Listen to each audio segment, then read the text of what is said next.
6 people arrested for a string of arsons in Jeannette. We've all been asking, why did they do it? How did they get caught? Now we're taking those questions to one of the suspects. Channel 11's Courtney Brennan talked with him. She's live in Westmoreland County for us. Courtney? Good evening, Peggy. Only one of the accused arsonists is out of jail. Christopher Jones is charged with setting one fire back in 2008. Because he's only charged with one, his bond was set much lower, and so he is out of jail while the other suspects remain in jail. He was back at work today, and that is where we interviewed him. And Jones told us how he met the other suspects and why he is innocent. I moved out of Jeannette 3 years ago because I knew if I stayed in Jeannette, I'd just get in trouble. Trouble came calling anyway for Christopher Jones, and it found him yesterday morning at the auto body shop where he works. I was here working. It was around 8:30, 9 o'clock in the morning, and they all just pulled in and they said they had a warrant for me. I didn't even know it was coming. Police handcuffed Jones, then took him to district court, where he and 5 others were arraigned on felony arson charges. Investigators say this group is responsible for the arson spree that plagued Jeannette for years. They're my past friends, you know. We all used to ride bikes together, do things, hang out, you know, go to bike trails and stuff. And then I grew up, you know, I matured. Jones says he got a job, started a family, and moved to Irwin. The last time he even thought about his former friends was 4 months ago when investigators interviewed him about the arson spree. You know, I told them I didn't know anything, and then they got into further details. A fire that started 4 years ago. And then it all come down to something that I saw 4 years ago, and I never said anything. I mean, I never even went into the house. Jones says he didn't set that fire and never expected his past to come back and haunt him like this. The other accused arsonists are still in jail this evening, and so I asked Christopher, why would they do it? Why would someone set all those fires? And he says that he doesn't really know. He didn't think they were capable of doing what they're accused of. Now, tonight at 6, we're going to tell you how ATF agents broke this case wide open and how one of the suspects allegedly bragged about setting all of these fires. Reporting live in Westmoreland County this evening, I'm Courtney Brennan, Channel 11 News. I moved out of Jeannette 3 years ago because I knew if I stayed in Jeannette, I'd just get in trouble.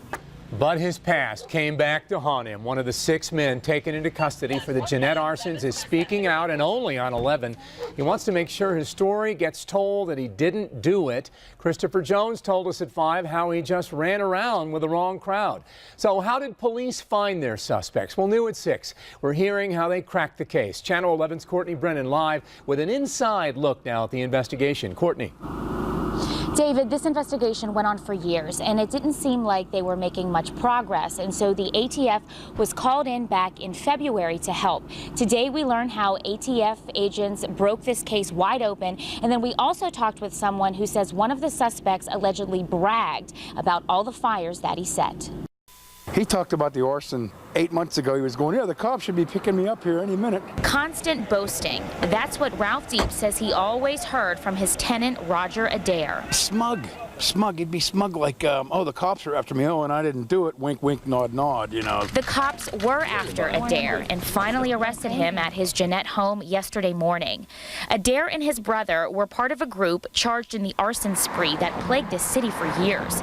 One of the fires was set just a few doors down from here back in 2009. I was standing on the front porch like 2 days later, and he was motioning, look at that, look at that. It took investigators 4 years to crack this case. In February, the ATF came in to help. At that point, 20 arsons were unsolved. Sometimes that's our best evidence. You know, when you have multiple fire setters, sometimes the interviews are easier and the evidence becomes easier when you have more than one you're dealing with. Agents put the pressure on during interviews and tracked down witnesses and relatives. We bring in sometimes resources such as reward money, cameras, covert cameras, surveillance equipment, things sometimes that a local department may not have available to them. Some of that helped as well. The sting netted 6 arrests and brought some much-needed relief to this city. Just a few months ago, Deep wasn't sure if his properties would be next. And he's like, oh, you want any of your places burnt down? And I said, no, thanks. Tonight, we're still trying to answer the question of why. Why would someone set all these fires? Why would this group go on this arson spree that lasted for years? And everyone we talked to today said that they didn't know. Many of them were surprised that this group was arrested and charged. So we hope to get more information and more details to answer that question when these 6 individuals go before a judge at their preliminary hearing. Reporting live in Westmoreland County tonight, I'm Courtney Brennan, Channel 11 News.